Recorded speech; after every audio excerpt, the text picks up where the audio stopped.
Olá, eu sou a Joelma, aluna de Pedagogia da Univesp, e hoje vou falar um pouco sobre o nosso projeto integrador, que tem como tema musicalidade inclusiva, experiências sonoras para crianças da educação infantil. Os autores do projeto são a Amanda, eu, a Josiane, a Kátia, a Viviane, o Rodrigo e a Vaverlânia. A atividade central do nosso projeto foi o uso da música Aprendendo as Vogais, A, E, I, O, U.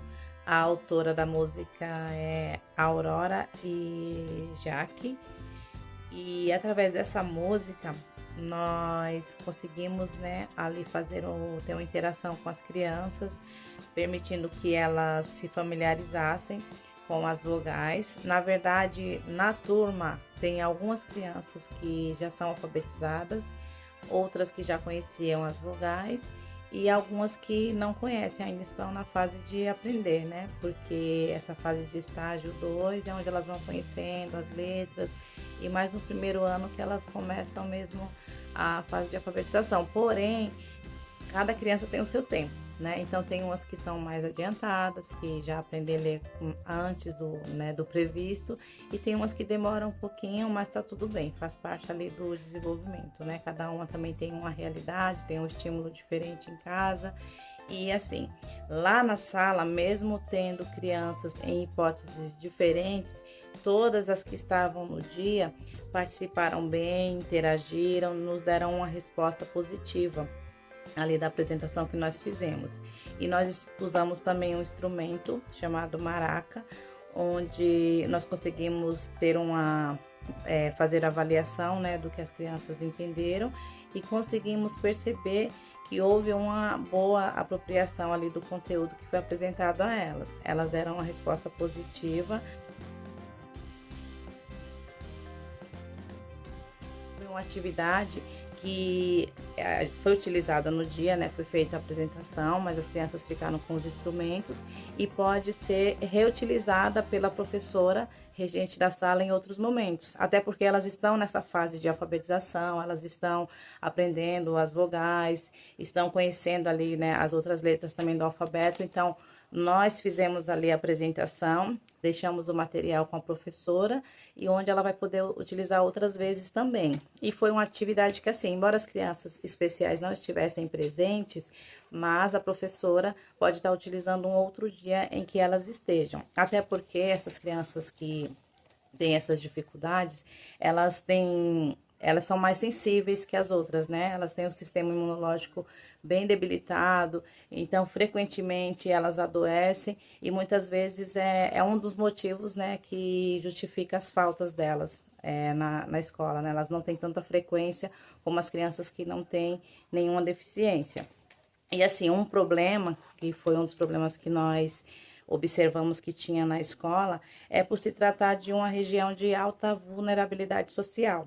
E por conta disso, as crianças elas não recebem os estímulos necessários que elas precisam para desenvolver as habilidades que elas já têm. Muitas crianças não têm pais assim tão presentes, tão participativos, que possam estar auxiliando elas no processo de aprendizagem, porque a aprendizagem, né, a alfabetização, é um todo, não é só o trabalho da escola, da professora, precisa ter o apoio ali da família, tem a questão social também, tudo isso influencia na aprendizagem da criança. Então, uma escola que se encontra nesse contexto, num ambiente assim de vulnerabilidade social, ela tende a ter crianças que vão ter uma dificuldade maior, né, de estar aprendendo, por se tratar de uma comunidade carente. E essa é uma das dificuldades que nós enxergamos ali na escola. E nós, entre vários teóricos que nós lemos, né, estudamos, um deles que nós citamos no nosso projeto é o Vygotsky, que ele defende muito a importância dessa interação social, né? E foi o que nós procuramos levar ali na turma, nessa apresentação, uma aula interativa, uma aula dinâmica, onde tanto crianças típicas como crianças atípicas puderam, né, participar da mesma forma, puderam dar uma resposta ali para nós. Repito, as crianças especiais não estavam, mas a aula pode ser reapresentada, né, pela professora regente em um outro momento. Ela pode reutilizar ali o material que nós deixamos com ela. Então, foi uma atividade, assim, bastante dinâmica e algo que pode ser reutilizado e que pode estar entrando aí nesse contexto de interação, né, algo que todas as crianças podem participar e podem dar a resposta dentro ali do que elas entenderam, do que elas se apropriaram ali do assunto que foi abordado. Então, assim, como eu fui uma das pessoas que estive no momento da apresentação, para mim foi bastante relevante, foi muito importante estar ali naquela apresentação e eu aprendi também bastante, foi bem enriquecedor, né? Foi mais um projeto aí que eu creio que vai somar bastante ali, aí para a conclusão do nosso curso. E é isso, gente. Espero que todos fiquem bem. Olá, tudo bem? Eu sou Josiane.